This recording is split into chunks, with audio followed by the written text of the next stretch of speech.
नमस्कार, मी सुवर्णा. दुपारच्या बातम्यांमध्ये आपल्या सगळ्यांचं स्वागत. नाशिकच्या बातमीने आपण या बुलेटिनची सुरुवात करणार आहोत.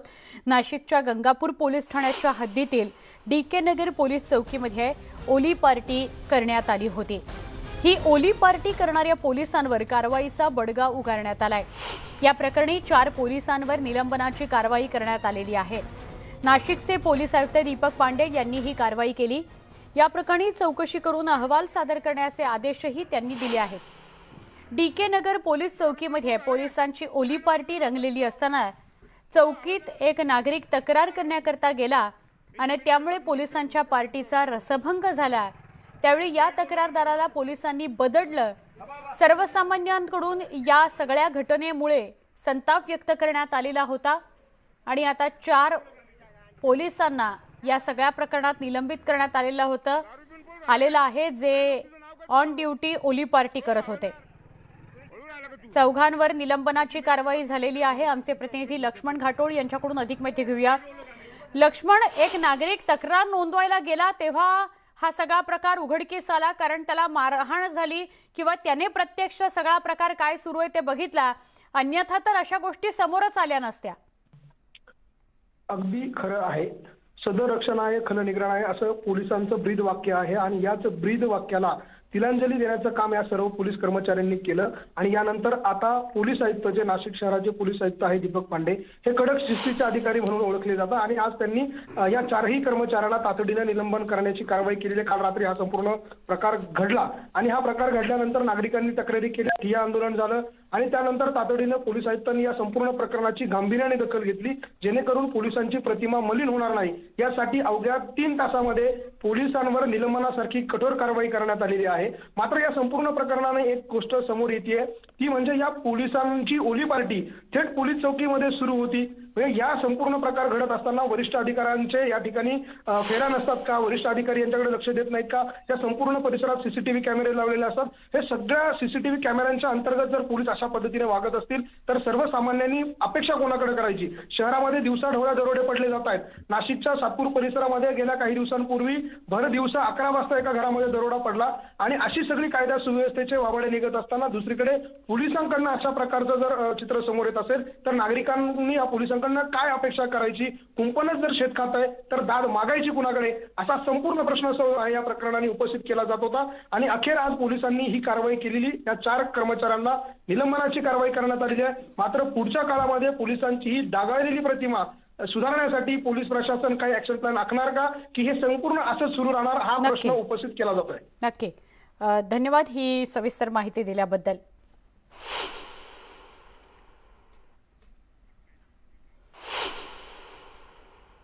रघुनाथ कुचिक बलात्कार आरोप प्रकरणासंदर्भातली बातमी आहे. 2 दिवसांपासून गायब असलेली पीडिता सापडलेली आहे. ती मध्यरात्री एका गावात अर्धवट गुंगीत असल्याची माहिती समोर येते. गोव्यातील मडगावच्या कोलवा या गावात ती सापडली आहे. गोवा पोलिसांनी याची गंभीर दखल घेतलेली आहे.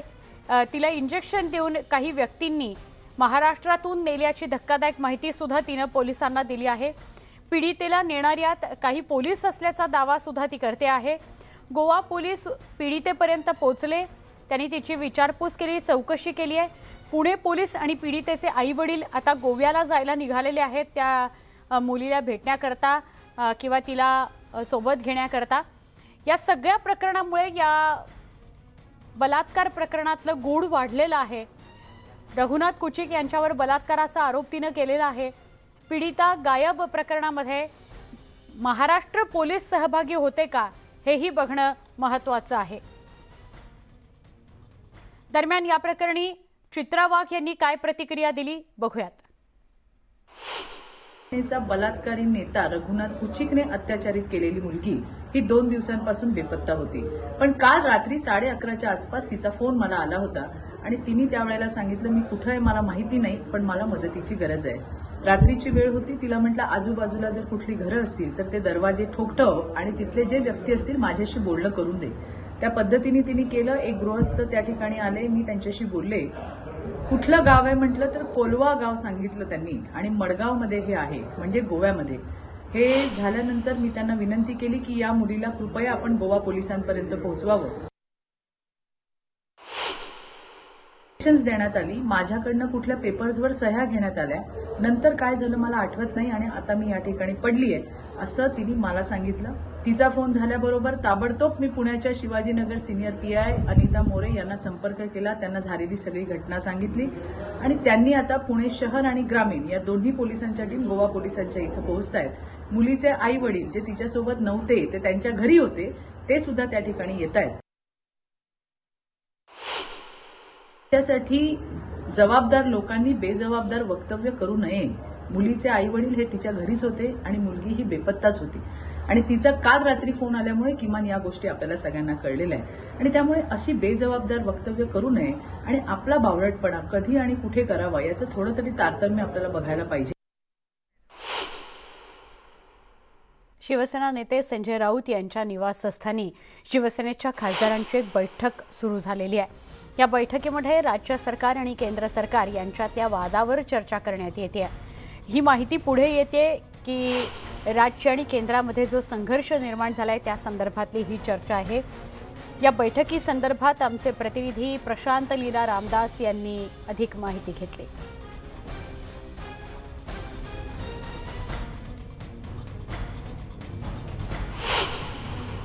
शिवसेनेच्या सर्व खासदारांची बैठक संजय राऊत यांच्या निवासस्थानी सुरू झालेली आहे. या बैठकीमध्ये संजय राऊत आहे, विनायक राऊत आहे, गजानन कीर्तीकर आहे, यानंतर राज्यसभेच्या प्रियंका चतुर्वेदी आहे. हे सर्व नेत्यांची इथे बैठक सुरू आहे. या बैठकीमध्ये खास करून ज्या पद्धतीनं आज पंतप्रधान नरेंद्र मोदी यांच्याकडे सर्व भारतीय जनता पक्षाच्या खासदारांची बैठक झाली, त्यानंतर आता संजय राऊत यांच्या निवासस्थानी ही बैठक सुरू असल्याची माहिती पुढे आलेली आहे. महाराष्ट्रामध्ये ज्या पद्धतीने राजकीय वाद सुरू आहे, या राजकीय वादाच्या मुद्द्यावरती महत्त्वाचं चर्चा याच्या बैठकीत होण्याची शक्यता आहे. सोबतच ज्या निमित्ताने चर्चा आहे आणि राज्यपालांनी ज्या पद्धतीने अजूनही विधानसभा अध्यक्षांच्या निवडणुकीसाठी परवानगी दिली नाही, त्या देखील विषयावरती चर्चा होण्याची शक्यता आहे. महत्त्वाचं म्हणजे बैठकीदरम्यान उद्धव ठाकरे यांच्यासोबत देखील चर्चा होईल असे संकेत प्राप्त झाले आहे. नवी दिल्लीहून व्हिडिओ जर्नलिस्ट अनिलसह प्रशांत रामदास, न्यूज 18 लोकमत. तर काँग्रेसची मुंबईमध्ये महत्त्वाची बैठक होणार आहे. गांधी भवनामध्ये दुपारी 3:30 वाजता ही बैठक होईल. या बैठकीला प्रदेशाध्यक्षांसह महत्त्वाचे नेते उपस्थित राहणार आहेत. विद्यमान राजकीय परिस्थितीवर या बैठकीत चर्चा होणार आहे. दिल्लीत मंगळवारी काँग्रेस वर्किंग कमिटीची बैठक झाली होती, त्यानंतर आता मुंबईत बैठकीचं आयोजन करण्यात आलेलं आहे. नुकत्याच झालेल्या 5 राज्यातल्या निवडणुकीमध्ये काँग्रेसचा मोठा पराभव झाला. या पराभवाची काँग्रेस हायकमांडनं गंभीर दखल घेतलेली आहे. पराभवाची कारणं शोधून नेतृत्वात बदल केला जातोय. आता महाराष्ट्रात कोणती पावलं उचलली जातात याकडे सगळ्यांचं लक्ष लागलेलं आहे.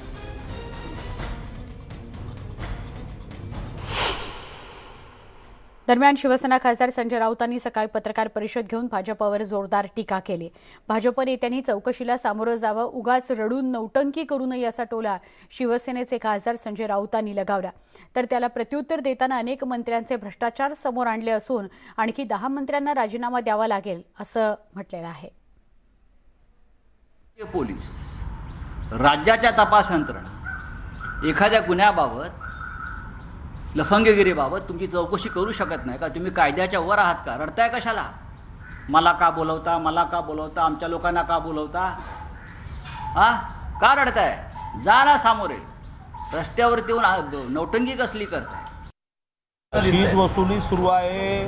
जशी जशी नावं लक्षात येतील तसं तसं त्याच्यावरच्या कारवाया सुरू होतील. आता ॲट अ टाईम किती कारवाया पेंडिंग आहेत?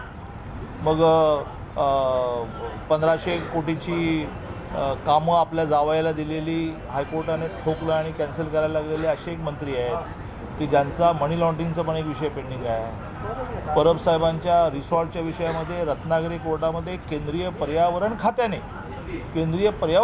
FIR नोंदवलेला आहे. अशी कोटी आहे. मग कोणी मंत्री हो मला दुसरी बायको आहे असं म्हणतोय तरी मंत्री आहे. तिकडे नगर जिल्ह्यातल्या एका मंत्र्याची 13 कोटीची प्रॉपर्टी ईडीने जप्त केली तरी तो मंत्री आहे. एक 10 जणांनी तरी नैतिकता असेल तर, अदरवाईज कोर्टाने आदेश दिल्यानंतर राजीनामे द्यावे लागतात. मुंबई बँक घोटाळा हे एक टोक असून PMC बँक घोटाळा, भूखंड घोटाळ्यात काही लोक गजाआड गेले तरी आश्चर्य वाटण्याचं कारण नाही असं राऊत म्हणाले. राऊत यांच्या विधानानंतर अनेक तर्कवितर्क काढण्यात येत आहेत, तर दरेकरांवरील कारवाई सुडबुद्धीनं केली जाते असा आरोप चंद्रकांत पाटलांनी केला. रश्मी शुक्लांच्या माध्यमातून फडणवीसांनी दाखवून दिलेलं आहे. त्याच्यामुळे पोलीस हे उत्तम काम करत आहेत. पोलीस कधीही महाराष्ट्राचे खोटे गुन्हे दाखल करणार नाहीत. पुराव्याशिवाय पुढे जाणार नाहीत. भविष्यामध्ये महाराष्ट्रात ही मुंबई बँक घोटाळा एक टोक आहे. PMC बँक घोटाळ्यापासून अनेक भूखंडाच्या प्रकरणासंदर्भात, अनेक भ्रष्टाचारा प्रकरणात काही लोक गजाआड गेले तरी मला आश्चर्य वाटणार. अत्यंत तकलादू विषयावरून जर मजूर सोसायटीमध्ये डायरेक्टर झाल्यामुळे एखाद्यावर गुन्हा दाखल करायचा असेल तर मी यादी केली. गेल्या 5 वर्षामध्ये 10 वर्षामध्ये 103 जणांवर गुन्हे दाखल करावे लागतात आणि त्यातले 90 जण हे काँग्रेस राष्ट्रवादीचे. शिवसेनेला सहकारातलं कधी काही कळलंच नाही, पण काँग्रेस राष्ट्रवादीच्या 90 जणांवर केसेस दाखल करायला लागतात आणि त्यामुळे प्रत्येक वेळेला हे तोंडावर का पडत आहेत हेच कळत नाही. कोण यांचा सल्लागार आहे की जो सल्ला चुकीचा देतो. तेव्हा प्रवीण दरेकरांना FIR दाखल केला. आज कोर्टामध्ये आम्ही चाललो आहोत. आम्ही कोर्टामध्ये जातो आणि यश मिळवतो यावरही गृहमंत्र्यांनी टिप्पणी केलेली आहे. म्हणजे थोडक्यात त्यांनी संशय व्यक्त केलेला आहे न्यायालयावर सुद्धा. विधानसभेमध्ये अजित पवार बोलतात, थेट प्रक्षेपण. मला याच्यामध्ये राजकारण करायचं नाही. आपण अनेक जण मला ओळखता. बरेच वर्ष मी ह्या सभागृहामध्ये सदस्य म्हणून काम करतो आणि काम करत असताना भेदभाव न करता जेवढा काही मदत करता येईल, न्याय देता येईल तशा पद्धतीनं न्याय देण्याचा प्रयत्न प्रत्येक बाबतीच्या सदस्यांच्या मध्ये करत असतो. 100% सगळ्यांची कामं होतात असा माझा दावा अजिबात नाही, पण कुणी आल्यानंतर त्याच्या कामामध्ये लक्ष द्यायचं आणि शक्य तेवढा मार्ग काढायचा. अध्यक्ष महोदय, हा अर्थसंकल्प सादर करत असताना साहजिकच विरोधी पक्षांनी तर सांगितलेलंच होतं असा फसवा अर्थसंकल्प आहे, काहीच त्याच्यात अर्थ नाही, अमुक नाही तमुक नाही, इतके वेगवेगळ्या पद्धतीनं काही सन्माननीय सदस्यांनी मत मांडलं. परंतु आशिष शेलारजी आता मुनगंटीवार साहेब आलेत, मला त्यांनाही सांगायचंय की समोरच्या पण बऱ्याच सन्माननीय सदस्यांनी माझ्याकडे त्यांची लेखी पत्र आलीत की त्यांनी कशा पद्धतीनं अर्थसंकल्पाचं कौतुक केलेलं आहे. आता ठीक आहे, तुम्हाला काही जणांना तसं बोलावंच लागतं, विरोध करावाच लागतो, पण एक गोष्ट मुनगंटीवार साहेब, तुम्ही पण ह्या राज्याची 5 वर्ष जबाबदारी सांभाळलेली आहे. तुम्हाला माहिती आहे की संपूर्ण जगावर, देशावर, राज्यावर आणि सगळ्याच परिसरावर कोरोनाचं सावट होतं. 2 वर्ष कशा पद्धतीनं गेली ते आपण सगळ्यांनी अनुभवलं.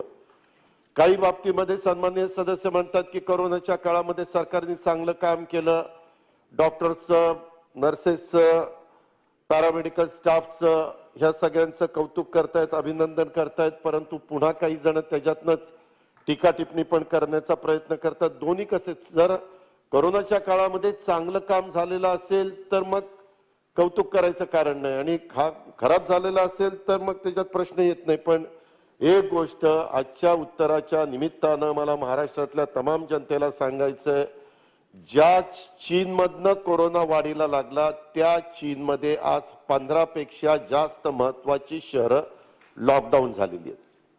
म्हणजे एवढं काही आपण फार लाईटली घेण्याची गरज नाही.